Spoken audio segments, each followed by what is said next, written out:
그렇다면 우리는 어떻게 하면 더욱더 들을 귀 있는 성도로 말씀의 열매를 풍성하게 맺는 제자의 삶을 살아갈 수 있을까? 첫 번째는 오늘 본문 10절 말씀입니다. 우리 다 함께 읽어볼까요? 시작.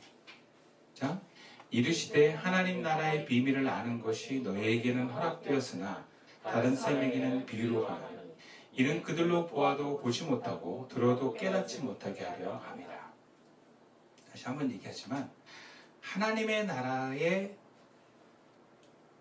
중심에 그 하나님의 말씀이 바르게 들려지려면 제자로서의 삶에 대한 자세와 마음을 회복하는 것입니다.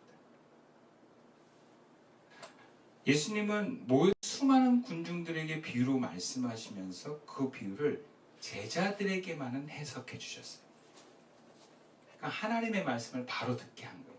비유로 끝나지 않고 비유가 말씀으로 해석되어져서 그걸 깨닫게 하신 거예요. 아하 하고 깨닫게 하는 뜻인 거죠.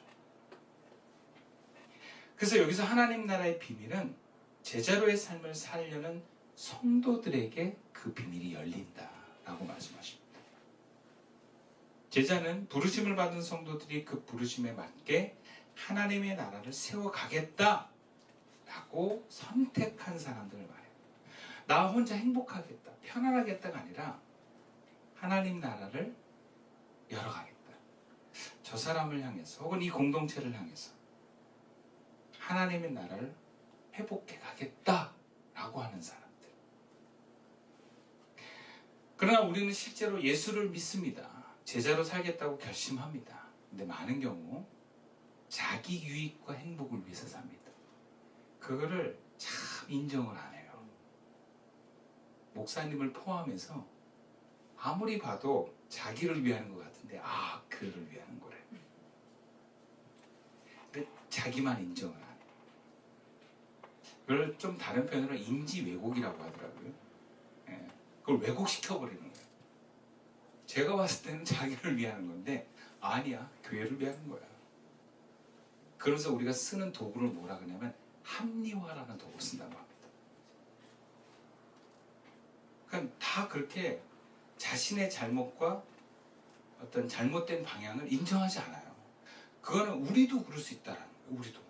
우리도 하나님의 말씀을 거부하는 반대의 길을 가면서 하나님을 위하는 거다. 너희를 위하는 거다. 그러니까 정말 많이 남과 나를 속인다라는 것이죠. 그럴 때 우리가 중심부터 회복해야 돼요. 나의 중심은 제자로의 삶을, 즉 나를 포기하는 것으로서 우선하는, 주님을 우선하는 삶을 향해서 나아가는가를 확인해 봐야 되는 거예요. 내가 뭔가를 선택할 때. 그게 어떨 땐 잘 몰라요. 그럴 땐 공동체 물어보는 거예요. 당신은 어떻게 생각합니까? 당신의 말씀은 어떻게 생각합니까? 마치 우리 교회가 교회 장소를 놓고 결정할 때 함께 이야기를 나누면서 주님의 뜻을 만들어 갔잖아요. 그게 굉장히 건강한 분별의 방식이에요. 물어봐야 돼요. 가정에서는 아내는 남편에게 물어보고 남편은 아내에게 물어보는 거예요. 그래서 우리가 정말 주님이 기뻐하시는 제자로의 마음 상태가 있는가를 먼저 점검하자. 두 번째, 본문 15절 말씀입니다. 함께 읽어볼까요? 시작. 좋은 땅에 있다는 것은 착하고 좋은 마음으로 말씀을 듣고 지키어 인내로 결실하는 자니라. 우리가 주님의 말씀이 잘 들려지고 또 열매를 풍성하게 맺는 마음의 삶을 살려면 목표를 가져야 되는데 어떤 목표냐? 착한 사람이 되는 것입니다. 착한 사람. 본문에서 예수는 결과적으로 주님의 말씀이 잘 들려지는 사람은 바른 마음을 갖게 되고 여기서 착하고 좋은 마음이라고 표현을 해요. 그리고 마음으로 끝나지 않고 간직하고 행동한다라고 얘기를 합니다. 여러분, 우리가 착한 마음까지는 가질 수 있는데 그 마음을 행동하는 건 또 다른 문제예요. 착한 사람은 마음만 착한 사람을 착한 사람이라고 하잖아요. 우리가 보통 뭐라 하냐면 제가 좀 그래도 마음은 착해. 그러지. 마음은 착해 그러죠. 착한 사람이라고 얘기는 안 해요. 착한 사람은 행동까지 갔을 때, 좋은 마음으로 행동까지 가면 착한 사람이다. 마음은 이해해. 마음은 그게. 근데 제가 좀 그건 착한 사람이 아니에요. 상처가 많아서 몸이 안 움직이는 사람이야. 뭐 이렇게. 그거는 착한 사람이 아니고요. 마음만 갖고는 열매 맺을 수 없어요. 그래서 본문은 공동번역 성경으로 이렇게 말씀합니다. 그러나 씨가 좋은 땅에 떨어졌다는 것은 바르고 착한 마음으로 말씀을 듣고 간직하여 꾸준히 열매 맺는 사람들을 두고 하는 말이다. 그러니까 착한 마음으로 말씀을 받은 다음에 그것을 간직하다가 꾸준히, 그러니까 반복해서 그 말씀을 실행해내는 사람, 그런 사람에게 열매가 맺힌대요. 풍성하게 맺힌답니다. 착한 마음만 갖고 있는 사람이 아니라 그 마음으로 행동하는 사람이라고 말하는 것입니다. 그래서 여기 개역개정의 인내라는 단어를 공동번역에서 꾸준히라고 번역을 해요. 꾸준히. 이 꾸준히라는 단어는 한 번 하는 게 아니라 반복해서 하는 행동을 꾸준히라고 얘기를 해요. 그러니까 말씀을 받은 것을 행동으로 꾸준히 순종해 가는 사람을 말합니다. 한 번이 아니라. 그런 사람은 점점 하나님의 말씀이 선명해지고요. 또 잘 들려주면서 그것을 행하는 마음도 점점 더 거침이 없어져요. 예전에는 5번 생각하고 순종했다면 반복해서 하는 사람은 생각도 안 하고 바로 순종하는 사람이에요. 그래? 하고 바로 하는 거죠. 옛날에는 주님이 너 100만 원 하나님께 드려라 했을 때 예전에는 주님 100만 원이면 이거 뭐 빼야 되고 뭐 어려움이 있지 않겠습니까? 그래도 해야 됩니까? 그래도 한 번에 막 여러 번 생각을 했는데 이걸 반복해서 하다 보면 100만 원 드려라 이해하겠습니다 하고 딱 드리는 거예요. 생각 안 하고. 그 정도의 반복된 행동, 이것을 꾸준히라고 표현을 하는 거예요.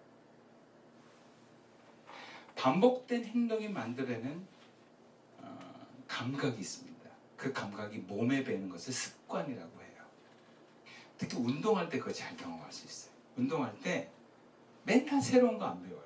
이미 배운 거를 반복해요. 계속. 그러다 보면 나중에는 머리로 하지 않고 몸으로 그냥 되는 때가 와요. 우리의 영도 한 번에 막 바뀌고 우리 신앙이 뭐 어느 날 갑자기 바뀌는 게 아니고요. 반복된 순종을 통해서 또 반복된 말씀의 경청을 통해서 그 말씀이 더 분명해지고 선명해지는 것입니다. 근데 여기서 주의할 게 있어요. 아무 생각 없이 반복하는 게 아니라 하나님의 뜻을 잘 분별해서 실천하려고 하는 어떤 뜻을 갖고 반복하는 거예요. 제가 어저께 참 귀한 이야기를 들었는데 이제 오랜만에 사진 모임 하는 선생님들하고 만났거든요. 근데 그 중에 교사였고 오랜 동안 사진 생활하고 나이가 60이 넘었는데 지금 공장에서 노가다 하시는 선생님이 계세요. 근데 제가 전에도 말씀드렸지만 그 공장에서 그 외국인 노동자들 젊은이들하고 같이 막 그 노가다예요. 그냥 막 설치하고 막 이런 건데 그거를 기분 나빠하지 않고 해내시는 분이세요. 그러니까 도사 같죠. 근데 어제 그런 얘기를 하시더라고요. 선생님, 예술과 노가다는 참 비슷합니다. 뭐가요? 그랬더니 반복적인 행동을 하는 게 참 비슷합니다. 차이가 있다면 노가다는 아무 생각 없이 반복을 하는데 예술은 생각하면서 혹은 뭔가를 찾으려고 하면서 반복하는 것뿐입니다. 굉장히 저한테 쿵 와닿더라고요. 신앙생활이라는 게 사실 반복이에요. 반복해서 기도하고 뭔가 기도하는 것도 그냥 그 시간을 처음에는 막 앉아서 뭔가 시간을 보내야 되는 그 반복적인 행위가 있어요. 말씀도 계속해서 성경을 반복해서 읽어야 되는 거예요. 그런데 그냥 반복하는 게 아니라 주님의 뜻인가를 살펴보는 마음으로 기도하고, 주님이 나에게 주시는 말씀이 아닐까 성경을 보고, 주님이 나에게 원하시는 삶이 아닐까라고 행동해보는 반복은 우리를 점점 더 섬세하게 뭔가 들을 귀가 더 확 열리면서 가는 길로 간다는 것입니다. 그래서 착한 사람이 되는 것은 주님의 뜻이라고 생각하는 마음으로, 착한 마음으로 그 말씀을 받아서 반복적으로 그것을 행하는 사람이라는 것을 기억하십시오. 아멘. 그리고 그 반복할 때마다 하나만 더 생각하세요. 주님이 기뻐하시는 게 무엇인가? 그런데 또 이런 사람이 있어요. 착한 사람이 되라고 하면 불편해하는 사람이 있어요. 내가 어려서부터 착하게 살았는데 사람들이 날 이용해만 먹었어 하면서 난 맨날 손해만 봤어 하면서 착한 그 말 자체를 너무 싫어하는 분이 있어요. 자기가 착해서 상처를 너무 많이 받았다는 거예요. 그 주변에서 자기 너무 이용해 먹었다는 거예요. 그래서 언제부턴가 내가 착함을 숨기고 사람들과 거리를 두려고 하는 마음이 있다. 그럼 뭐가 문제인가요? 착함이 문제인가요? 아니에요. 여러분, 내가 착한 사람이라고 했을 때 손해본 마음이 있고 상처가 생각이 나고 기분이 나쁘다면 그 사람은 착한 사람이 아니에요. 착한 마음으로 한 게 아니에요. 그런 사람은 주변 사람들에게 착하다라고 하는 이미지를 듣고 싶어서 자기가 선택한 것뿐입니다. 거기서 존재감을 얻으려고 하는 거지 진짜 착한 게 아니에요. 성경에서 말하는 착한 마음으로 말씀을 간직하고 순종하는 사람과는 결이 다른 사람이에요. 동일하게 보시면 안 돼요. 여러분, 예수님은 착한 사람이셨습니다. 그러나 착한 이미지를 가지려고 하지는 않으셨어요. 복음서에는 예수님께서 사람들에게 휘둘리지도 이용당하지도 않는 모습을 보입니다. 그러니까 내가 사람들이 날 이용했는데 이용당한 내 문제지, 내 이미지를 내가 착하게 만든 게 문제지 착한 사람이 문제가 아니에요. 그렇죠? 그렇다면 진짜 착한 사람, 성경에서 말하는 착한 사람은 어떤 사람인가? 우리가 어떻게 구분할 수 있는가? 그것은 내가 착한 이미지를 보여주려고 하는 것이 아니라 내 안에 선하신 하나님의 뜻에만 순종하려고 하는 사람이 착한 사람입니다. 여러분, 착하다라고 하는 선, 여러분, 이 선은 하나님이 바로 선이신 줄로 믿습니다. 하나님만이 선하다라고 말씀을 하세요. 그러니까 기준은 하나님으로부터 오는 거지 내가 생각하는 남들이 착하다, 쟤 못됐어, 이 남들이 보는 기준이 이미지가 착함의 기준이 아니라는 것. 이웃과 가족들과 주변 사람들이 요구하는 그 요구에 내가 휘둘리는 것은 착한 사람이 아니다. 휘둘리지 마십시오. 아멘. 그리고 내가 진정한 하나님의 착한 마음에 자리 잡잖아요. 그러면 휘둘리지 않을 용기가 생깁니다. 아멘. 그래서 마지막으로 들을 길을 가지려면 내 열매를 확인하면서 그 열매를 방해하는 원인들을 제거해 나가는 일을 하는 거예요. 오늘 본문에서 씨 뿌리는 자는 씨를 뿌립니다. 근데 열매 맺는 곳을 보면 열매가 각각 다르게 맺어요. 물론 농부가 씨를 좋은 땅에다만 뿌리는 게 정석인데 여기 농부는 그렇게는 안 하더라고. 다 뿌려, 그냥 막 길가에다 뿌리고 가시밭, 돌밭 다 뿌려. 그런 본문에서 씨를 뿌리는 사람은 하나님이라고 예수님이 해석을 하면서 문제 제기를 하지 않습니다. 열매가 못 맺히는 건 씨 뿌린 사람이 잘못 뿌려서 그래, 이런 문제 제기를 하지 않아요. 여기 본문에서 문제 제기는 씨가 뿌려지는 밭의 상태의 문제 제기를 하죠. 그러니까 결국 밭의 문제가 우리가 열매를 맺지 못하는 문제라는 것입니다. 그러니까 다시 말하지만 하나님은 문제가 없어요. 하나님께 따지지 마세요. 예. 하나님 왜 그런지 모르겠어요. 내가 뭘 몰라서 그러지. 하나님 뭐가 왜 그렇겠어요. 하나님 선하시고 하나님 분명하신데. 본문에서 씨를 뿌리는 사람이 문제가 없고 밭의 문제라고 했을 땐 우리가 그 밭을 어떻게 갖고 나가느냐가 열매 맺는 것의 핵심입니다. 열매를 많이 맺기를 원한다면 농부는 땅을 개간해야 돼요. 돌이 있다면 치워야 되고요. 잡초가 있다면 뽑아야 돼요. 가시가 있다면 제거해야죠. 그래서 그 땅을 확보하는 것. 나는 자연인에서도 봐도 내가 좀 농산물을 많이 얻기를 원하면 그런 좋은 밭을 많이 만들어야 돼요. 예. 그냥 땅이 많다고 열매가 많이 맺는 게 아니라 밭을 일구기 위한 그 밭을 내가 얼마만큼 일구느냐가 수확에 비례합니다. 상식적으로도 땅은 그냥 놔두면 잡초가 무성해지고 열매를 맺기가 어렵습니다. 땅을 개간하고 관리해야만 합니다. 그래야 열매를 맺을 수 있어요. 그래서 농부가 생각보다 여러분 굉장히 일이 많고 부지런합니다. 안 그러면 열매를 맺을 수가 없기 때문에 그래요. 그리고 우리는 우리 삶의 열매를 맺기를 원합니다.